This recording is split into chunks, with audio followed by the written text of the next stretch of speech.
Assalamualaikum to Miss Bella. We are from group 4.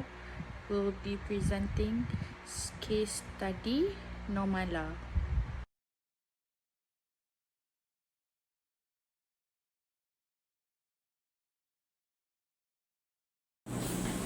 Assalamualaikum and good day everyone. My name is Sharifah Sharmin and I will present about the question number 1 regarding to the case study of Normala. The Employment Act 1955 provides maternity leave for female employees with sections 37 subsection 1A and 1B. These sections apply to the case of Normala, a female worker who was indicted to begin her maternity leave 1 week before her confinement due to unwellness. After 60 days of maternity leave, she was diagnosed with postpartum psychosis and given medical leave for another month. Female employees are entitled to maternity protections, including security of tenure, restrictions of dismissal, and maternity allowance. The durations of maternity leave must not be less than 60 days, but it cannot begin earlier than 30 days from the confinement period unless certified by a medical officer. Employers who terminate a female employee during maternity leave are considered to have committed an offence.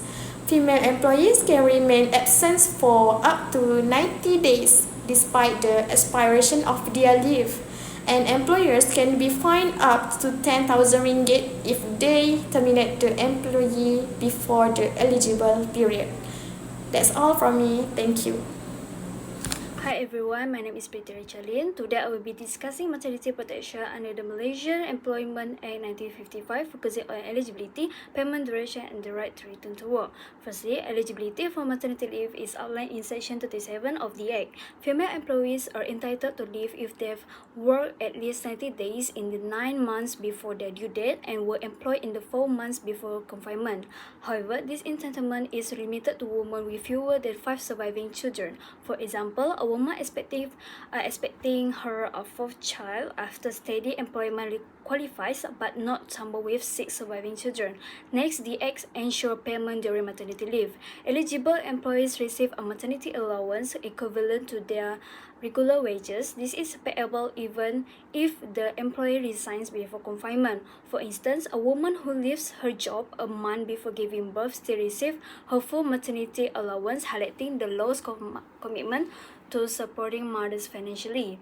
Moving on, the duration of maternity leave was extended in 2022 from 60 to 98 days. This change provides mothers with more time to recover and care for the newborns, aligning Malaysia with international standards. For example, a premature birth may require extended time for both mother and child to recover, which this provision accommodates. Finally, the law guarantees the right to return to work after maternity leave. Employers cannot terminate or discriminate against employees due to pregnancy or maternity leave, except in cases like misconduct or business closure. For instance, a woman returning from leave cannot be demoted or unfairly dismissed, ensuring job security. These 4 protections reflect Malaysia's effort to promote gender equality and family workplace while supporting women's participation in the workplace. Thank you. Hi, I am Nura Ashikin. So let's continue with question 2 with the protection against unjust termination. The Act under Section 37 subsection 4 prohibits employer from dismissing employee during maternity leave. If a woman feels she has been unfairly terminated, she can lodge a complaint with the Industrial Relations Department. From there, the matter could go to the Industrial Court, which has the authority to reinstate her or award compensation for lost pay. This ensures women have a legal resource if they face discrimination due to pregnancy or maternity leave. Next, the Act provides medical and maternity leave right. Women are entitled to medical leave for pregnancy-related illnesses, recognizing the unique challenges that can arise during this time. Moreover, eligible employees receive 60 days of paid maternity leave, a vital period for physical and emotional recovery after childbirth. So, these protections are essential for creating a fair and supportive workplace. They not only safeguard women from discrimination, but also promote the health and well-being of mothers and their children. In conclusion, while these protections are a step in the right direction, there's a room for improvement to ensure even a stronger safeguard for women. Thank you. Next, I will pass to the next presenter. Hi, my name is Arnie Nurshafia Binti Jumahari. I will continue with question 3 with reference to the Employment Act 1955 that discuss whether Normala employer has the right to terminate her services.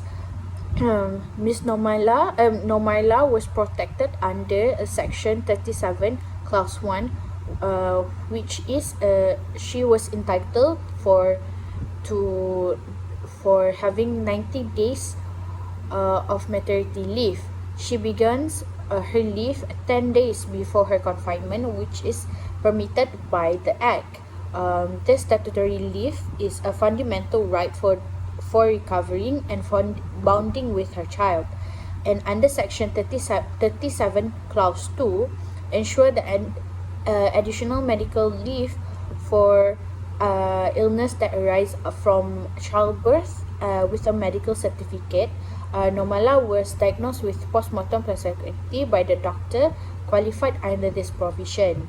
And then under Section 37, Clause 4, prohibited termination of female employee during a maternity or medical leave related to pregnancy.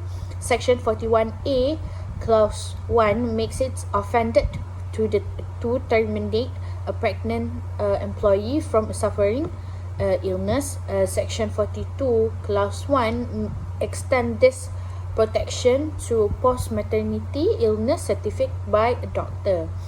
By terminating a Normala during her medical leave, the employer breached the statutory protections under the Act and disregard her right to recover and address a medical condition that Normala has faced.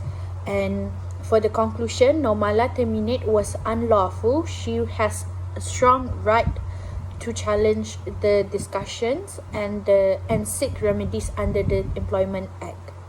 Assalamualaikum and hello everyone. I am Nur Salina. Let's proceed to question 4. Under the Malaysian law, due to her situation involving maternity leave and subsequent medical issues, based on the maternity leave, according to Employment Act, Normala is entitled to a maternity leave duration to 98 consecutive days of paid maternity leave, meaning that this leave can start not sooner than the day following childbirth and not early than 30 days prior to the anticipated date of confinement.